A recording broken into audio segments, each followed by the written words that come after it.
Welcome back to the Umuco podcast with Alex and Dydine. Today we are speaking with Candace Megerssa. She is a student at Cornell University, and we had the pleasure of speaking with her about her upbringing in Atlanta and her Ethiopian heritage, Yeah, ethnicity. I know that was very interesting, especially with here on our podcast. We like to, to share cultures and see what makes us all the same. And Candace was definitely embody. Is that how you say it? Yeah, she embodied that.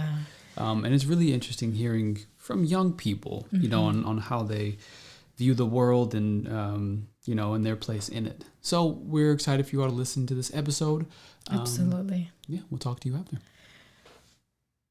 First, welcome to our podcast, and thank you so much for saying yes to us and your willingness to share your story, your work, and your dreams. Yeah, and your experiences, and what makes you you. Yeah. So growing up in Atlanta, how was it like?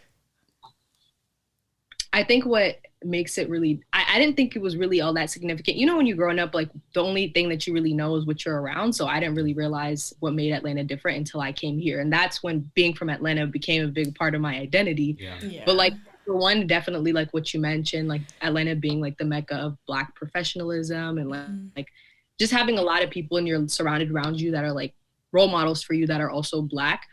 But it's also interesting because people always tell me that like the South is like just only like Black and white people, but like in Atlanta, I don't know, a lot of people don't know, I took this immigration class last year, and the immigration rates in Georgia have increased by like 400%, which is like very evident based on like around where I live.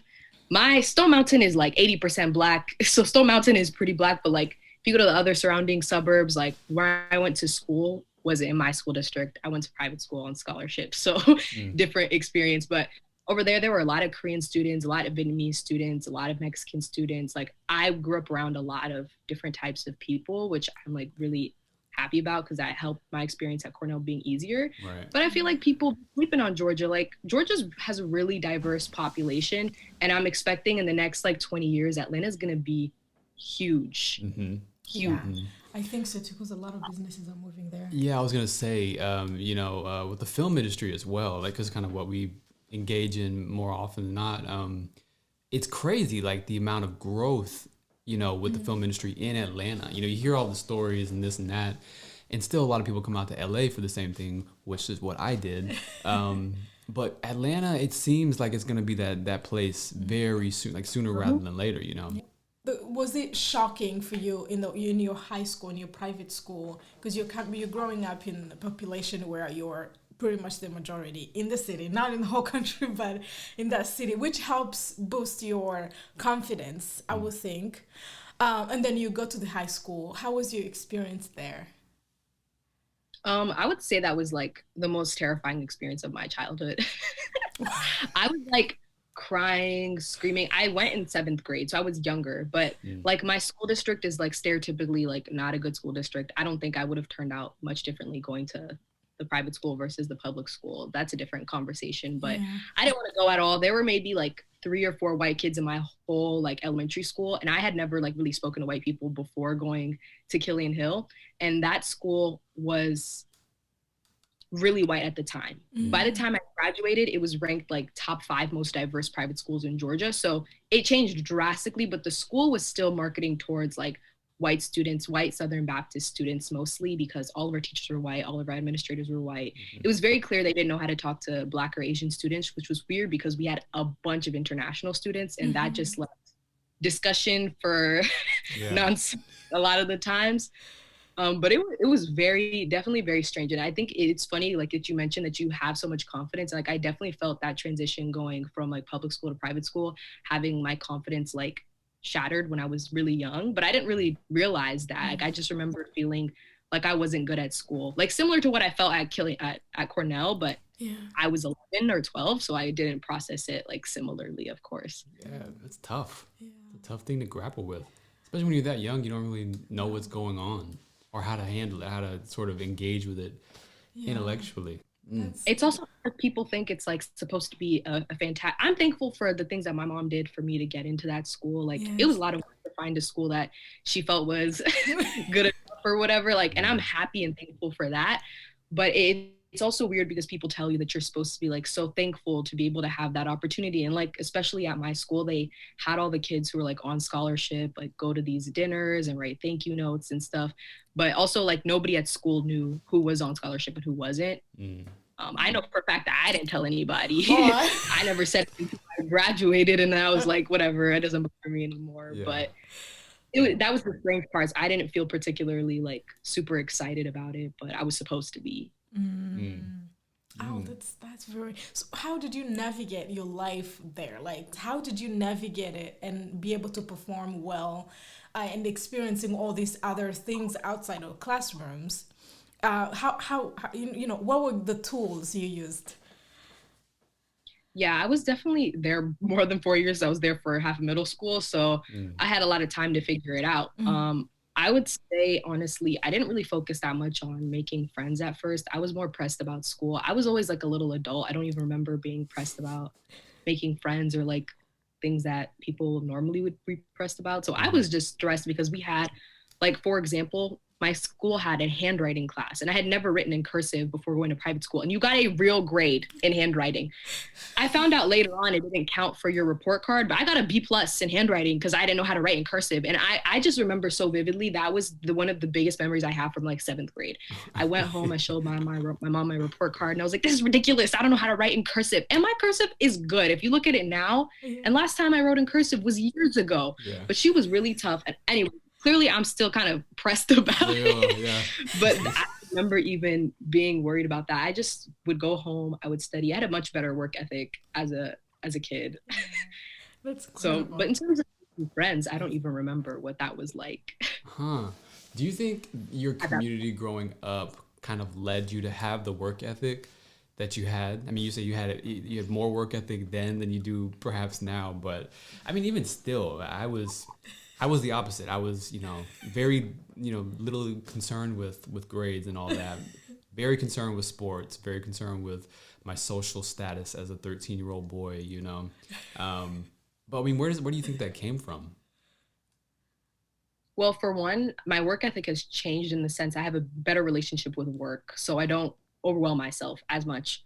And in terms of like my community growing up, I think that's why I didn't feel the need to make friends at school. I had so many friends like outside of school that I grew up with. So I was like, whatever, if I don't have friends at school, I don't hang out with them anyway, so I'm not allowed to go to their house. Right. Yeah. So I was like, have my friends outside of school. So I guess that in that way like helped me stay focused at school because I wasn't drawn to whatever could potentially be a distraction. But I also like played sports and I was in orchestra. I did all that stuff too. But in terms of like the community aspect, I think now that I've gotten older, I've realized that I felt really comfortable like coming to people with my concerns that shared like my identity and my lived experiences. And that's not something that a lot of people can speak for. Like after learning at Cornell, that apparently people don't come from like really close-knit communities like that. But if I needed help on something, maybe I wasn't so great at asking for help, but if I needed help for something, my mom would automatically call someone. They'd be excited to send their kid over to help me figure out college apps or figure out how to fill out financial aid and like all of it. Oh God. And that's why I feel like almost not indebted necessarily, but just to use that word, I feel like indebted to do the same type of thing. Yeah. Right. Yeah. Right. Yeah. That's incredible. Yeah. That's I'm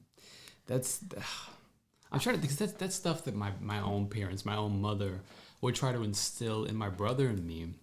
And I'm not sure if you can relate too much to it. No. Well, no, I'm like her parents, Yeah. I'm like an immigrant, so I'm just my whole experience back in Rwanda. No, but that's great. I found it so challenging for me to step out of the shell, because I did have a lot of resources around me. My parents did provide, friends and people to help out just like you, but I was so hesitant. I was so hesitant to be seen as needy or to look weak. I feel like I got to figure it out by myself. I think that's a lot of boys. I was gonna say it's a lot of boys.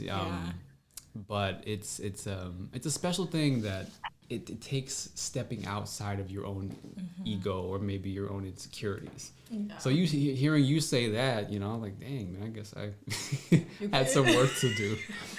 So, I think also going to a school with like so many white kids or non-Black kids at least, because there were a lot of Asian students there too, made me feel like everybody was looking at me, and I had written on my forehead like whatever negative stereotype you can associate with like being a Black student. Yeah. So I always felt that I was working against that, and now I recognize that that's almost like I don't even know how to word it, but it's like you're still tied to what society's labeling you as. So like working hard just to overcome whatever they're thinking about you is not a proper way of working towards your goals. No. But I think when I said switch schools, that was like a motivating thing. It's like, I already know they think I'm not good at this, so like, let me just be good at it type of thing. Yeah. I'm happy I don't do that anymore, but that now looking back, that was definitely a huge thing too. Especially I did policy debate, which was my whole identity in high school. Like I even got like the senior superlative somewhat related to debate. I don't even remember what it was, but it was like my whole identity. And I was probably one of like 3 Black people at every debate tournament. And it was like hundreds of people. Oh, wow. So every time I would go at a debate tournament, people would remember me because I was like the only Black girl there. If there were other Black people, maybe they were guys. So I was the only Black girl there. And then at school, I was the only Black girl on the debate team. I was team captain. I was everything for the team. And that was just like my identity. It was so crazy. You know, that's I like that you mentioned that, because that's when the society is putting all these negative things on you. You kind of, especially when you're a young person, you kind of start forgetting building your own personalities and just try to prove them wrong, which puts you in a place where all you're doing, you're just, you know, hitting a wall and you're just trying to prove them. And it does because I remember you told me I don't remember, that was a few years ago. You said, you know, you're a little bit different from young women who grew up here. You know, here in America, they tell you if you're a Black woman, you're ugly or whatever, your hair and all these things. I didn't grow up with those things.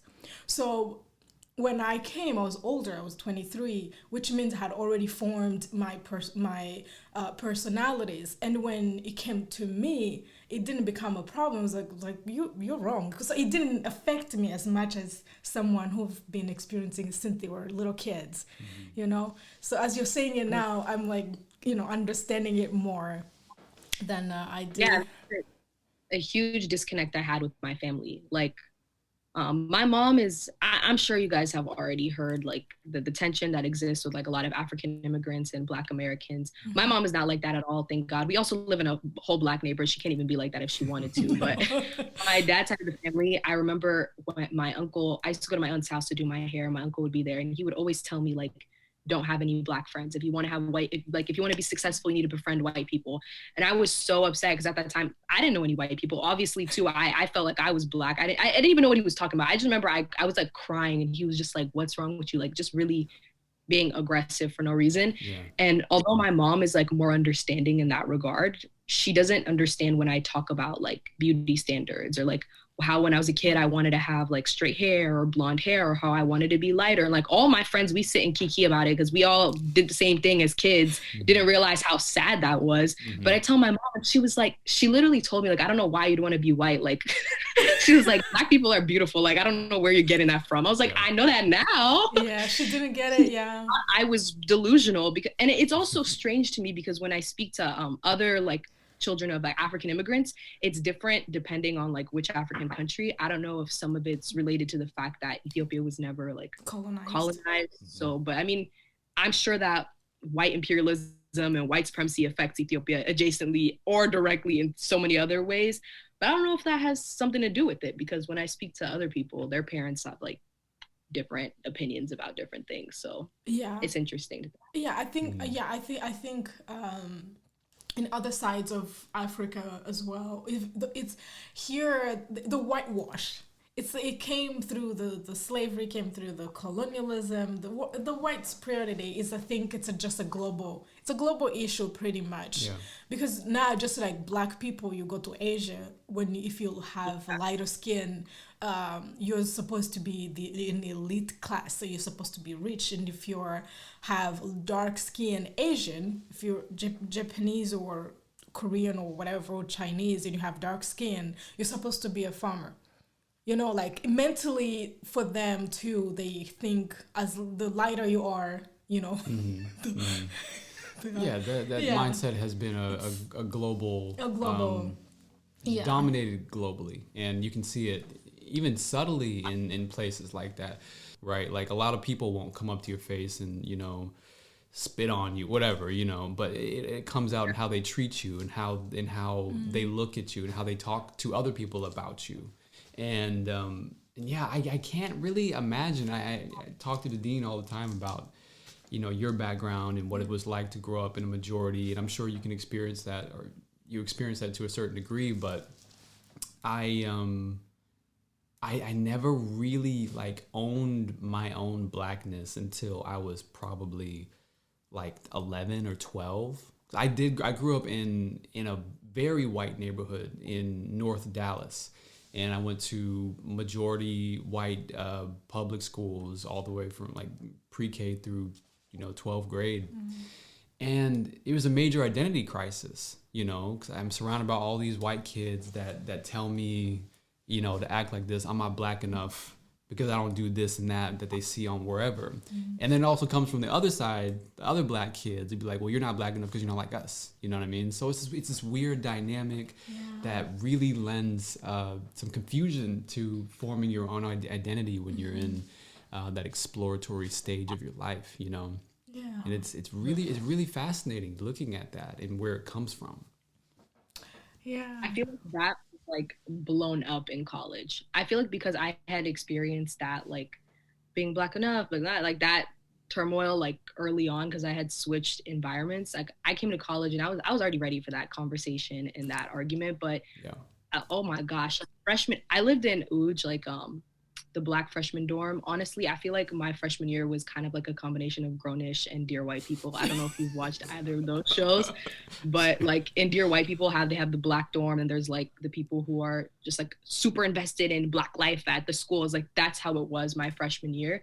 And it was strange because like how you mentioned, like how you were having that sort of identity crisis in high school. I feel like a lot of people were having that at Cornell, specifically because I don't know, there ain't no statistics to back this up, but based on my experiences, I feel like the income brackets in the Black community in particular are like very much on two ends of the spectrum. Like they're either like grew up around Black people, didn't grow up a lot of money, or they grew up around white kids and they grew up with a lot of money. Right. And so because of that, people came to college with different ideas of what Blackness is. And they felt like the other person was like attacking them, like indirectly when they were talking. And it wasn't even like that. Like people were just surprised, like, oh, you grew up like that? That's crazy. I didn't even know people grew up like that. It was supposed to be a conversation where people just like learning stuff, but it ended all the time like people yelling, sometimes people crying. Like, it was not good. Well, it's because, you know, it's the insecurities, and then each person on different sides of the spectrum have different things to prove, or different things that they think they need to prove, you know, and then one thing that comes out of insecurity is obviously going to be offensive to the other person, and then it doesn't lend itself to, you know, it's not conducive to coming together and, you know, actually doing the thing that you want to do and better nurturing Black life on college, in Cornell, you know. Yeah, and support each other and get to understand each other. Because I think even though one comes from this side, the other one, I think they all can benefit from each other in so many different ways. Just having that conversation without, you know. Bite each other's heads off. Yeah. Oh, man. Would you consider that to be like a divide and conquer mentality? No, I mean, not. It is a divide and conquer. Explicitly, but like it's this seed that's planted within a lot of people's heads, a lot of people of color's heads. Yeah. Where it's almost like colorism, you know. It is division colorism. Within a community. Yeah, it's like the consequence. I think the new generation, from my point of view, the new generation here in America, they're experiencing the consequences of the history of this country. So even though they didn't live through the colorism, but the society's mindset, it's still stuck on those ideas. And even if they don't have conversations about it, I feel like if for example, if during slavery, the people with a lighter color, they had work inside the house instead of the field, they had more opportunities. So it's generational things. And now when now you have more money and you're educated, that means you have a seat at the table. So it's really and you are kind of taken away.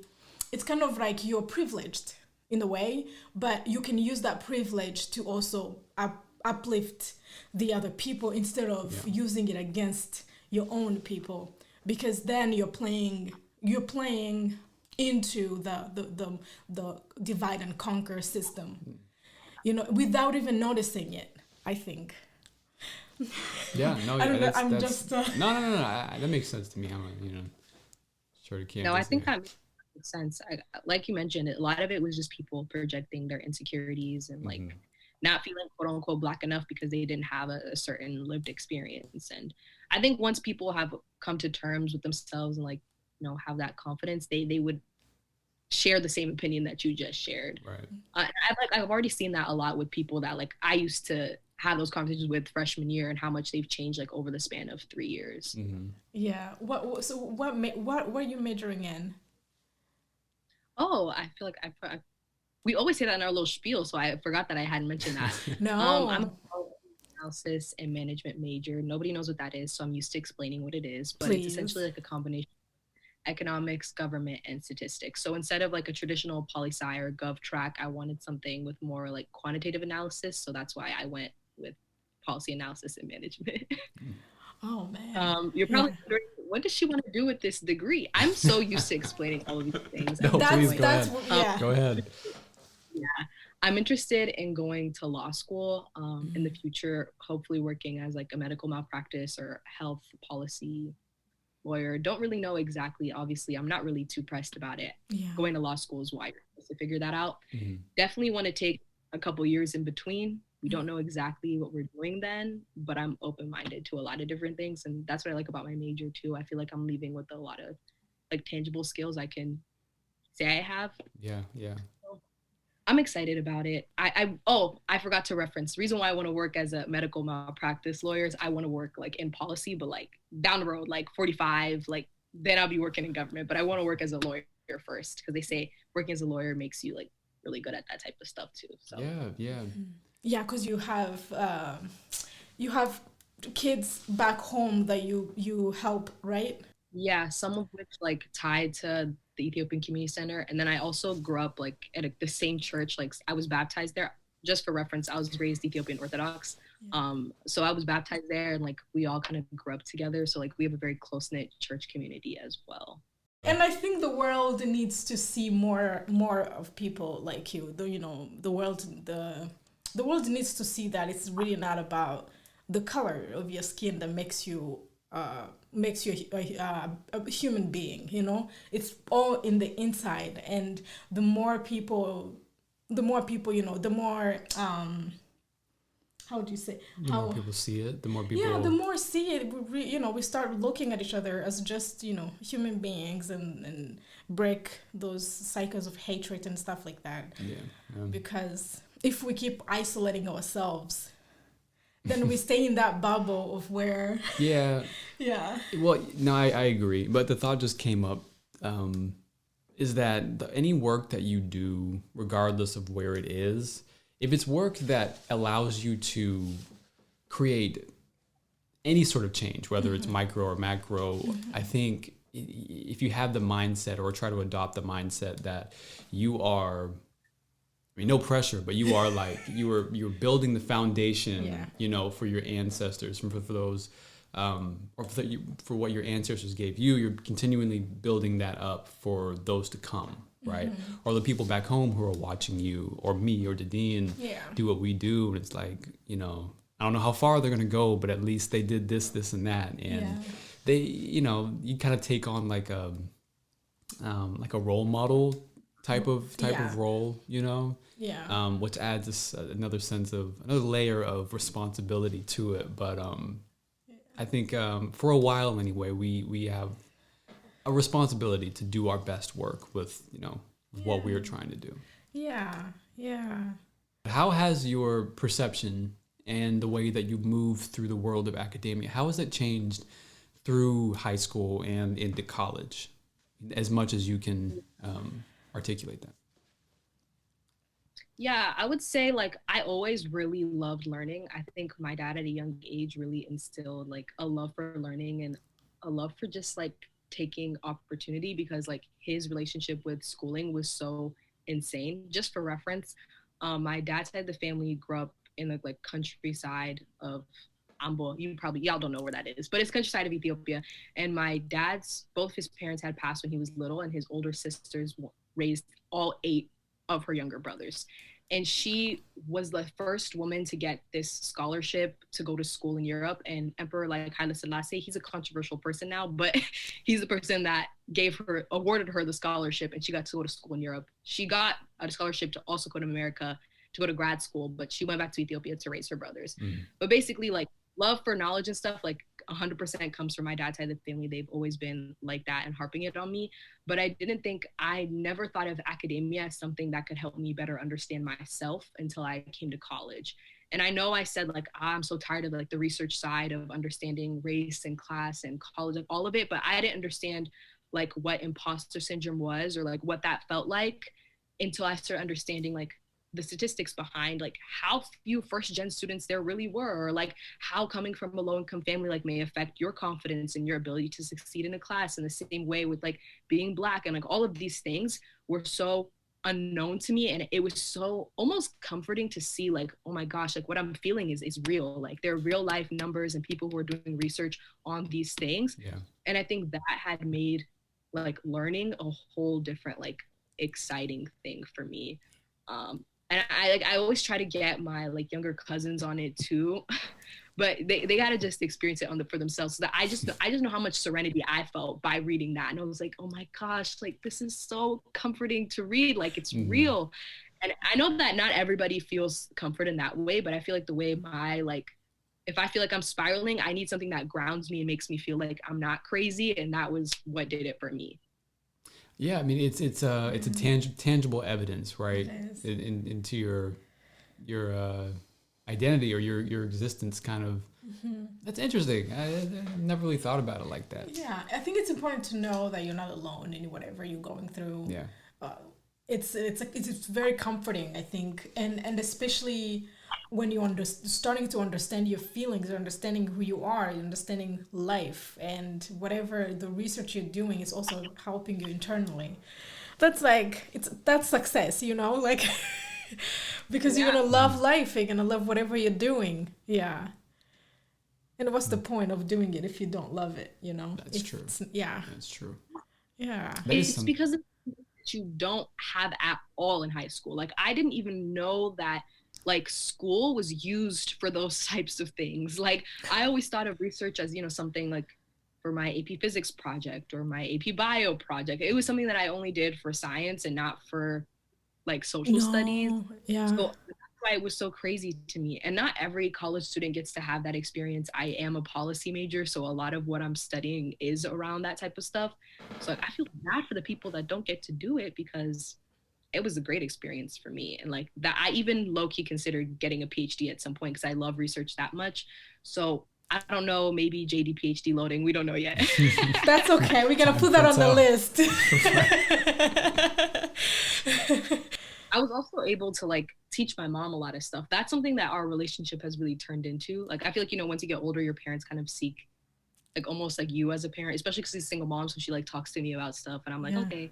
Like I've taught her so much about what I've learned, and it's made her feel better about like her experience in America. Like, oh, that's real. Like I'm not crazy type of thing too. And it's just so exciting to have those conversations with my family, because like they wouldn't have access to that type of information like otherwise. Like who would talk to them about it? Yeah. So that's something that we've bonded over, and I think that's what also brought like a newfound appreciation for it. See, real life applications, right? Yeah, yes. And like an example of that would be an example that I love, because this one made me actually excited, was when I was in New York City. I went there for 2 weeks. I took this course on the social determinants of health. And there was one thing that this one doctor in New York had said that really stood out to me. And it's like, he was talking about how like all the medical pamphlets are written in like 12th grade or collegiate level, like English, and how it's so difficult to understand. And there's literally no reason for it to be written that way. They don't even know why they're written that way, and how that affects like long-term health risks for like risk populations. And that was like a big thing for me and my mom when we went to the doctor, because when I was like really young, every time she had a doctor's appointment, I knew like, okay, let me put this in my schedule. I got to go with her because the doctor's going to talk too fast. He's going to hand her a pamphlet that she doesn't understand. And my mom, not that she's like super unhealthy, don't be concerned, but like there were things she needed to know to like take care of herself, just like any other person in America, you know? Right. And when he said that, I was like, wow, like, Mom, you're not the only person who is struggling in this regard. And it made her feel like so much better, because now she obviously has to go alone because like I'm not there, and she's gotten used to that. But that was like a big, weird hurdle for her for a long time. And a lot of other kids who are like children of immigrants, maybe not so much from a lot of African countries because they may speak English. That's something I learned too, like not all immigrants don't speak English type thing. But it made her feel a lot better. Yeah. I'm curious. Have you heard of I don't know if I would name it a genocide yet, or if it's already been, but in Ethiopia, there's war going on, right? Have you heard of it? Do you know anything about it? Yeah, my information on it is like limited, poor, because I don't know that much that's going on. Yeah, we don't have to put on the podcast. I was just curious. Oh, I was like, I don't know much about it. I'm like actively against it. Don't get me wrong, but because information is so limited, and it's the way the ethnic group beef works. Like that's just how I call it, because my family isn't Tigray, so the information that I'm getting is biased. My mom's against the genocide, but like maybe my extended family is more pro like the government because of that. But then there'll be against the Oromo genocide. Honestly, it's very confusing because every time I open my phone, there's a different ethnic group that's being affected by whatever the government's doing, and all of it seems to be true. But they're not killing them. They are killing them as well, or it's just. It's complicated because I think the Amara genocide is being pushed by like other ethnic groups are killing Amara people because those are the people that are generally in charge. But this past like regime was Tigray, and the TPLF government is actually the government that like pushed a lot of our parents to leave Ethiopia.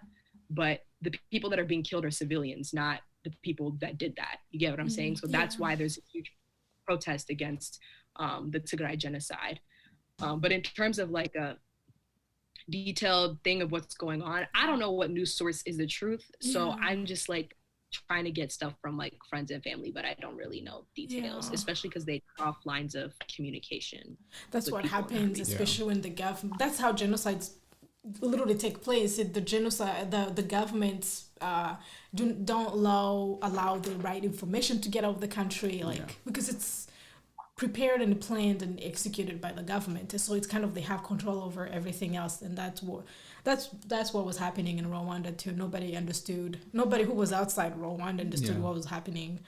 It's also weird having like, this is when I start to realize how like Western education has really shaped the way I think. Is like, it's hard for me to understand because I don't know the historical and cultural context, because I wasn't born and raised in Ethiopia. So even when people talk about it, I can't tell you that much because I don't understand it. Because if I try to look up research on Ethiopian history, it's very limited, and it's from the scope of a white person who doesn't really understand Ethiopian culture. So like, even when I talk about like my guess of what it is, like it's really just a guess. I'm like, I don't know. You know, in America, it's very obvious that Black people have been oppressed in America. That's like that's easy. Right. But in Ethiopia and a lot of other African countries, with the way that like ethnic groups work, it's like, it feels like in history there have been different points where different ethnic groups were in charge. So you don't know what like prolonged oppression has been. But in Ethiopia, I can make a guess that the Amara ethnic group was probably in power the longest, because the national language is Amarinya, the capital is Amara region that used to be Oromo land. You see, it's just so complicated and intertwined, and I feel like a lot of the diaspora will just like attack each other for asking questions. So I'm like always really nervous to either ask or comment on it, because like I don't know enough, and people just it's a very contentious topic with a lot of people, right? Like rightfully so, but I don't know much. But this is just that's the conflict also like here, because there's a big community of Ethiopians are they tribalisms in diaspora communities? Yeah, it's actually that was something that I realized when I came here, because like when Nigerians approach each other, there are a lot of Nigerians on Cornell's campus. I'm sure that y'all were not surprised by that, but they walk up to each other and they immediately go like, are you Yoruba or Igbo? And I just thought that was so bizarre, because you do not do that with Ethiopians. That's like almost like implying that it's significance, and people are like offended by that. And I didn't realize that ethnic groups are like very separated until I got older, because my dad's side family is Oromo, my mom's side is Amara. But my mom's side family loves Oromos. I don't know why, they have a weird thing. It's funny. We make fun of it. It's not anything weird, I promise. But I did not know like any Tigray people, which was the stereotypically the ethnic group in charge when my mom was like born and raised in Ethiopia. So there's a lot of like stigma and contention that exists between other ethnic groups and Tigray people. But I didn't know that because I didn't know many Tigray people until one of my close friends when I was like 14 or 15 was Tigray. And every time we went to her house, her mom would invite like a bunch of Tigray people. I don't speak Tigray, I don't know what they're saying, but my mom kind of understands. And when, I don't know how much you're up to date with the like Ethiopian history, but I'm sure you knew when Meles Zenawi was passed, and how a lot of the Tigray people were like mourning his death, whereas a lot of people, other ethnic groups were like partying. Like my mom was making jokes how people were paying them to cry on the streets, like how they were fake tears type of thing.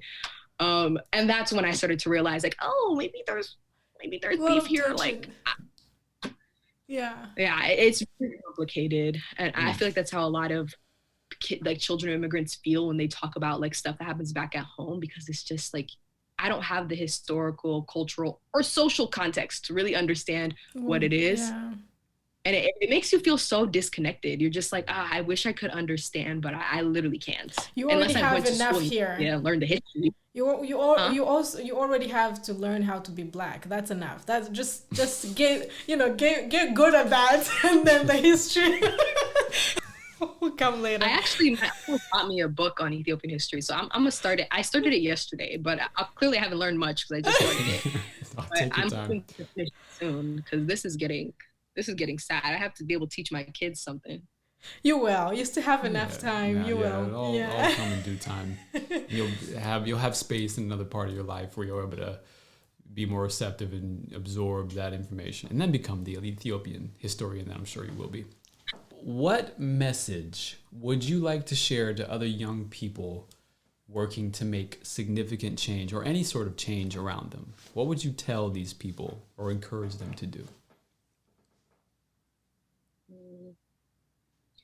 I would say the most transformative experience for me, at least, was to be around people who like cared about the same things that you do. Because a lot of the times you're in spaces where like, people aren't like you and people don't share the same values necessarily, and you feel like a cog in the wheel. Like it's very easy to feel burnt out at 20 years old. I haven't even had my first job and I feel burnt out. But it's so refreshing. I work as an engaged ambassador at Cornell, and that's like a space where we essentially like encourage students to do community work. I facilitate workshops. That's my job, just for some backstory. And like when I'm there, I'm so happy because I get to talk to students who are like really interested in different community like work projects, even if they aren't exactly like things that I'm particularly working towards. But it just makes me like so excited and inspired to see other people who are just like passionate about something and like excited to do it the same way I am. And that energy is contagious. If you're the only person that's like out there trying to inspire people, like that's how I felt when I was at home. Like I was sitting there as like a faucet for everyone else running dry, but like you need people that fill you up too, and like you need that inspiration. So try to find those group of people, whether that's like where you work like me, whether that's a club that you join, or if it's just like your actual friends. Yeah, you need that. That's all I'm saying. Yeah, that's beautiful. It is. Yeah. I think that's a great tool as a young person to to use the people around you. Not use them, but you know what I mean. Like, let them empower. Don't be afraid of asking for help. Right. And give it to as well. Right. And be brave enough to share. They don't have to be your best friends. Like that was something I learned, is like you can really enjoy somebody's company and love having conversations with them and not have like a full-blown friendship come out of it. You value the time you have together, and like that's about it. And it's not sad. It's adulting, to be honest. I feel like There's a thing you learn when you get older. You just don't have enough time to have 550 friends. No. But you can have people that you really love and respect that are from a distance. Absolutely. Absolutely. More often than not, it's more rewarding. It is. You know, you take more away from that interaction, as do they, hopefully. Yeah. Yeah. Absolutely. All right. All right. Good luck with school, you know, everything and everything else you want in life. Yeah. Stay safe. Stay safe. Thank you. Same to y'all. Good luck with life. Thank you. We're trying. Thank you. Bye. Bye.